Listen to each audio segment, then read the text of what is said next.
What's going on, baseball fans? Jeremy Laracuente here for the Baseball Banter Broadcast. And on this broadcast, we are going to be bantering about our weekly digestion, our weekly discussion of the 3-up and 3-down for Major League Baseball. So if you're new to this list, we're going to go through 3 teams that are playing well, 3 teams that aren't, and 1 team that we have to be on the lookout for as MLB Week 5 wraps up.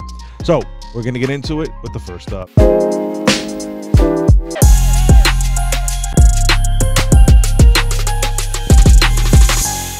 Now, the first up is the Pittsburgh Pirates. This is a team that has been absolutely on fire lately. Over their last 10 games, they're 9-1, an overall record of 18-8, and they're up plus 35 in the run differential column.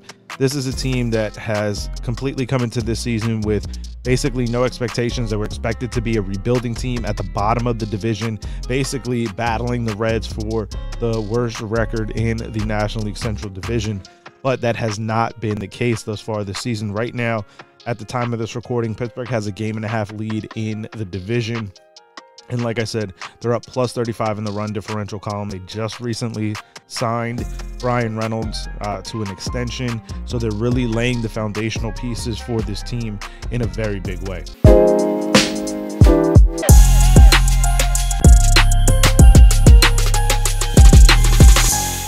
As we look at the first down, it is the Chicago White Sox. Overall, the White Sox have a record of 7-19. They're 1-9 over their last 10 games. They're riding an 8-game losing streak. They're negative 58 in the run differential column, which is the 3rd worst in Major League Baseball right now. The White Sox are a team that is really struggling. They were expected to be towards the top of this division, really competing with the Guardians and the Twins to be the best team in this division, to be able to represent the American League Central in the postseason, and that has not yet been the case for this team. They have struggled tremendously. So it is not surprising to find them on the down list for the 3-up, 3-down Week 5 of MLB.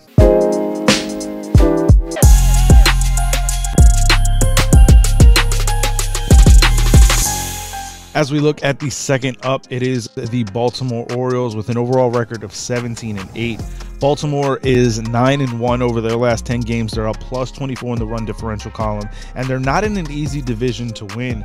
And right now they find themselves sitting in 2nd place behind the Tampa Bay Rays. But this is a team that absolutely was not looked at to be in a position where they were really going to compete very heavily for this division.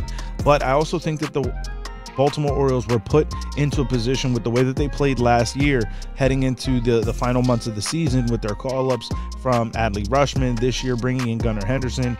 And I think that this is a team that cannot be overlooked. For me, Baltimore is a team that is going to be sneaky good, find themselves in and around that wild card hunt. And this is just the good start that they needed.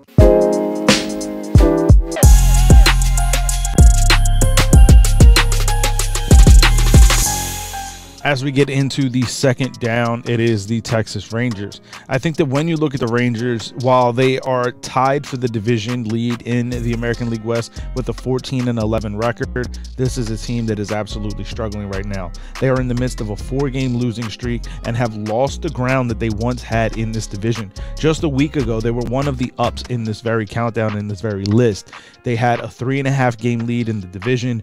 That has all been evaporated over this last week of baseball. So right now, the Texas Rangers, again, a 4-game losing streak. They are still in the positive when it comes to the run differential column, as they are up plus 54, which is one of the best in the American League. But there's no doubt about it that right now the Texas Rangers have been scuffling over this past week of baseball, and that's why they find themselves on the down list.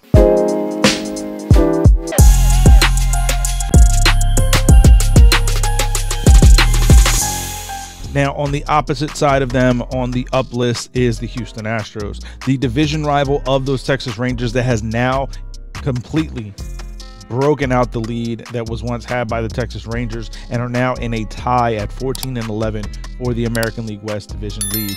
This Astros team is absolutely starting to make those inroads to being the team that we knew them to be during the World Series. This is a juggernaut of a team, a lineup, and the way that this team has been constructed this was only a matter of time before they got back to playing Astros baseball. There's no doubt about it that this is a team that absolutely can go on another run. They're the World Series favorite, in my opinion, from the American League side of things.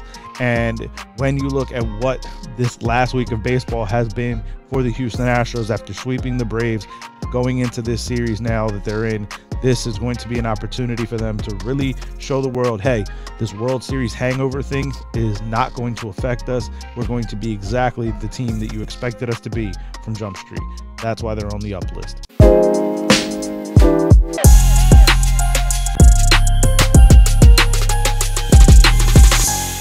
Now, as we get into the third down, it is the St. Louis Cardinals. This is a team that has been on this list far too often in this column.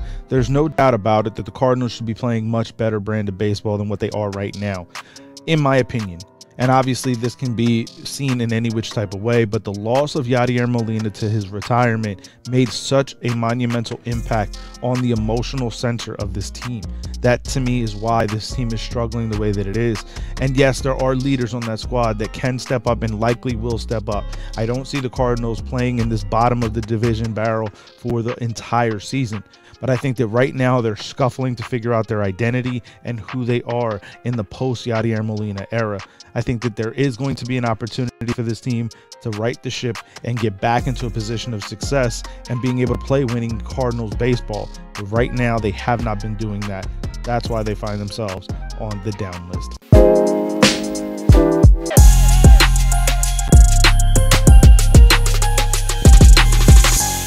And as we round out this list, as we always do with a team to be on the lookout for, it is the Philadelphia Phillies. I think that Philadelphia has been really turning themselves around. They have gotten themselves to 500 for the first time this season at 13-13. But the best part is that over the last 10 games, they're 7-3 in that time span.